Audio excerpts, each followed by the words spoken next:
Nakasuway no mo diri. Unsay dugayan? Tara, kuyog ta. Hello mga lagan. Nasa tayo nindot kayo nga spot nga tong adtoon karon. Adto ta sa Malboal, south of Cebu. Mga 2 hours and 30 minutes ang biyahe gikan sa Cebu City padong sa Malboal. Pero syempre, di ta mo diretso didto. Kay before ta mo adto, hapit sa ta diri sa Diversion Road sa Karkar City. Usa sa pinakasikat nga food stop sa South. Arita karon sa apo ni Bibis Lechon. Diri nimo makita ang lami ug authentic nga pagkaon sa Cebu. Syempre, di mawang yang sikat nga lechon. Crispy kayo ang panit, juicy kayo ang unod. Ang baho palang daan sa lechon, makagutom na. Parisan pagid og soft drinks, solve na kayo ang kaon. These are the good times, the cheap wine, the silly rhymes, yeah. Oh, this is what we remember, burning like a perfect, glowing ember. These are the good times. Here's to Naapoy daghang mga pasalubong diri like chicharon, ampaw, ug upan pang mga local delicacies nga pwede nyo dalon pauli.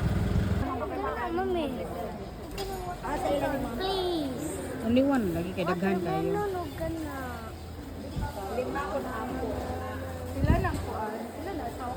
Wag ka na nanunog ka na.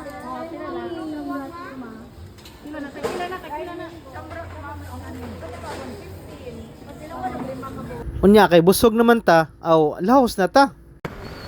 Padayon ta sa tong biyahe padung sa Malboal. Sa daan malingaw ra gagagtan-aw sa nga view. Relaxing kayo ang ride, labi na kung sayo sa buntag or padung sunset. Perfect kayo ang pang road trip vibes mga lagan. Finally, naa na gyud ta sa Malboal.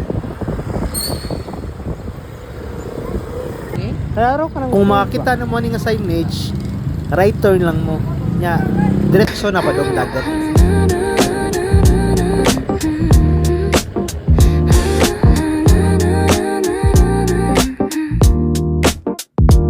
You didn't change the way you speak. That's what caught me off balance. Same words, same timing.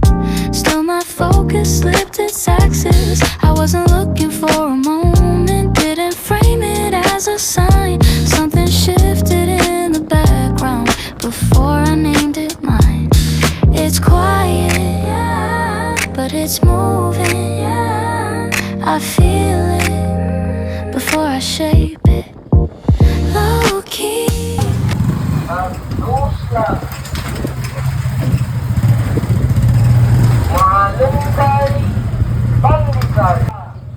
Arita karon sa White Beach, Malboal. Mao nilang entrance para sa mga motor ug sakyanan. Ayaw mo kabala ka sa inyong motor kay safe ra gud kayo diri. Landong pagid ang parkingan. Lakaw lang mo gamay gikan sa entrance, then voila. Mao ni nga view ang musugat ninyo. White sand, clear water ug super relaxing ang vibes. Naaray cottages ug rooms diri kung ganahan mo mag-overnight. Pero kami, diretso mi sa baybayon eh. Grabe ka fine sand diri mga lagan. Puti kayo ang bus. Pwede rin kayo mo tambay diri, mag-relax, mag-unwind. Sakto sa gayo ron kay di kay daghang tao. Peaceful kayo ang lugar.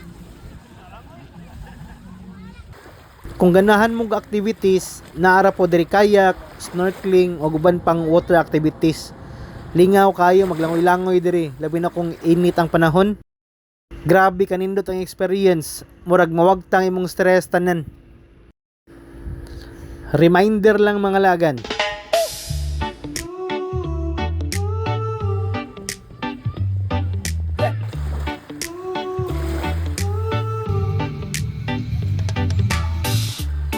Namiの音がリズムを刻んで